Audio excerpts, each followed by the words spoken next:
성중독. 이 주제는 참 무겁고 어렵죠. 하지만 이건 단순히 쾌락의 문제가 아니에요. 오히려 고통으로부터 탈출하려는 몸부림, 그리고 그 회복에 대한 이야기이기도 합니다. 오늘 이 이야기를 통해서 그 복잡한 여정을 한번 깊이 들여다보려고 합니다. 네, 바로 이 문장. 이게 오늘 우리가 나눌 이야기의 핵심을 그냥 관통해버립니다. 그러니까 중독의 본질이라는 게 뭔가를 막 쫓는 게 아니라 오히려 무언가로부터 필사적으로 도망치려는 몸부림이라는 거죠. 자, 그럼 첫 번째 이야기부터 시작해 볼까요? 강박적인 성적 행동이 어떻게 즐거움을 위한 게 아니라 고통을 피하기 위한 일종의 비상 탈출구가 되는지 한번 살펴볼게요. 그러니까 성중독을 겪는 분들에게는요, 슬픔이나 외로움, 분노 같은 감정들이 그냥 감정이 아니에요. 이건 너무 감당하기 힘든 고통인 동시에 일종의 신호가 되는 겁니다. 성적인 행위를 통해서 이 고통을 잠깐이라도 마비시키라는 아주 위험한 탈출 신호인 거죠. 혹시 영화 땡스 포 쉐어링 보셨나요? 거기서도 잘 나오는데 성중독이라는 게 딱 한 가지 행동으로만 나타나는 게 절대 아니에요. 강박적으로 포르노를 보는 것부터 공공장소에서 부적절한 접촉을 시도하거나 아니면 어떤 부정적인 감정이 들 때마다 성관계로 풀려는 경향까지 정말 생각보다 훨씬 넓은 스펙트럼을 보입니다. 자, 그럼 다음 단계로 넘어가 볼게요. 근데 진짜 문제는 여기서부터예요. 이 탈출하려는 시도가 오히려 상황을 더 최악으로 만든다는 거죠. 아니, 어떻게 그럴 수가 있을까요? 그 구조를 한번 뜯어보겠습니다. 네, 바로 이 악순환의 고리입니다. 한번 보세요. 고통스러워서 그걸 피하려고 성적 행동을 하고 나면 아주 잠깐 동안 감각이 마비되죠. 하지만 그게 지나고 나면 이전보다 훨씬 더 큰 수치심과 자기 혐오가 밀려옵니다. 결국 이 깊어진 고통이 또 다른 성적 행동을 부르고 이게 그냥 계속 반복되는 정말 끊어내기 힘든 고리가 만들어지는 겁니다. 자, 그럼 이 악순환이라는 게 실제 삶에서는 어떻게 나타나는지 A씨의 사례를 통해서 좀 더 구체적으로 들여다보죠. A씨는 마음속이 통 빈 것처럼 휑하다는 느낌이 들 때마다, 그럴 때마다 중독적인 행동에 빠져들었던 거죠. 이건 A씨가 직접 한 말인데요. 정말 마음이 아프죠. 행위가 끝나고 나서 남는 건 어떤 해소감이 아니라 내가 너무 찌질하다는 생각, 그런 극심한 자기 혐오하고 수치심뿐이었던 겁니다. 결국 어떻게든 숨기려고 했던 그 행동들이 인터넷 성행위를 하다가 발각이 돼요. 그러면서 협박도 당하고 주변 사람들한테 망신도 당하고 말 그대로 삶이 나락으로 떨어지는 거죠. 더 이상 아니야, 난 심각하지 않아 라고 부정할 수 없는 그야말로 막다른 길에 다다른 겁니다. 아니, 대체 뭐가 A씨를 이렇게까지 거대한 고통 속으로 밀어넣었던 걸까요? 이제 그 뿌리를 한 번 더 깊게 파고 들어가 보겠습니다. 이 모든 일의 시작점은요, 단순한 성욕 문제가 아니었어요. 맞벌이 하시던 부모님 밑에서 늘 혼자였던 그 어린 시절에 성이 그의 외로움을 달래주던 유일한 장난감이 되어버린 거죠. 와, 이 비유를 한번 보세요.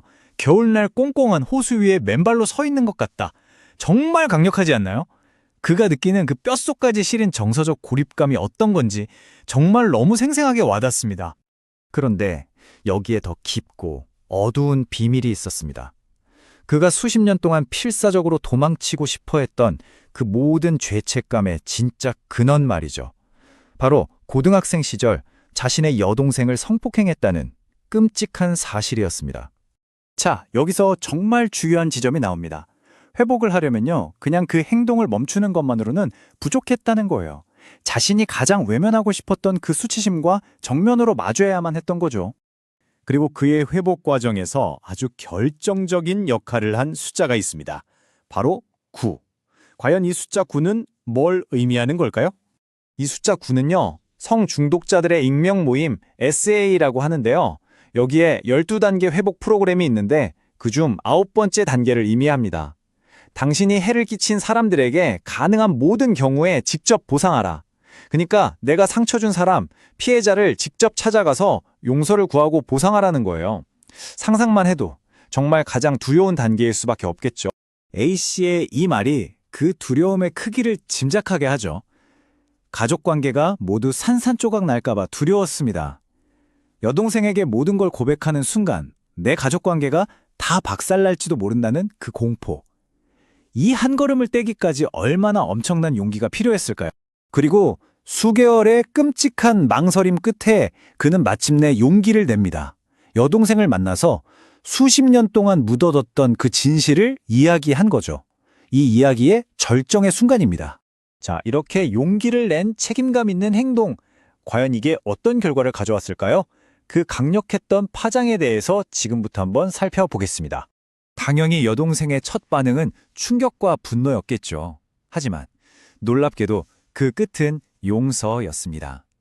그 순간 A씨는 미안함과 슬픔, 그리고 동시에 그 수십 년 묵은 짐을 내려놓는 듯한 엄청난 안도감에 눈물을 쏟아냈다고 합니다. 이게 바로 A씨의 내면에서 일어난 정말 극적인 변화를 보여주는 대목이에요. 그를 평생 짓눌러왔던 그 비굴함, 그 죄책감의 가시덩굴이 거치고 나니까 비로소 자기 자신으로 바로 설 수 있게 된 거예요. 그러자 얼굴에 빛이 나기 시작했다는 거죠. 그리고 A씨가 이런 말을 합니다. 이제는 미투 운동이 두렵지 않습니다. 이 말이 참 의미심장하죠. 그의 개인적인 책임의 여정이 어떻게 더 넓은 사회적인 맥락하고 연결되는지를 보여주는 거예요. 이제 더는 숨길 게 없으니까 두려울 것도 없어진 거죠. 그리고 여기서 우리가 절대로 잊지 말아야 할 정말 중요한 점이 있습니다. 가해자의 진정한 책임과 인정은요, 피해자에게 그래, 그건 내 잘못이 아니었어 라는 확신을 줍니다. 그리고 바로 그 지점에서 피해자 역시 자신의 상처를 치유할 수 있는 길이 비로소 열리는 겁니다. 네, 자신의 잘못을 정면으로 마주하고 그 대가를 치르는 것. 도망치는 대신 숨는 대신 말이죠. 어쩌면 이게 바로 우리 모두에게 필요한 진짜 용기가 아닐까요?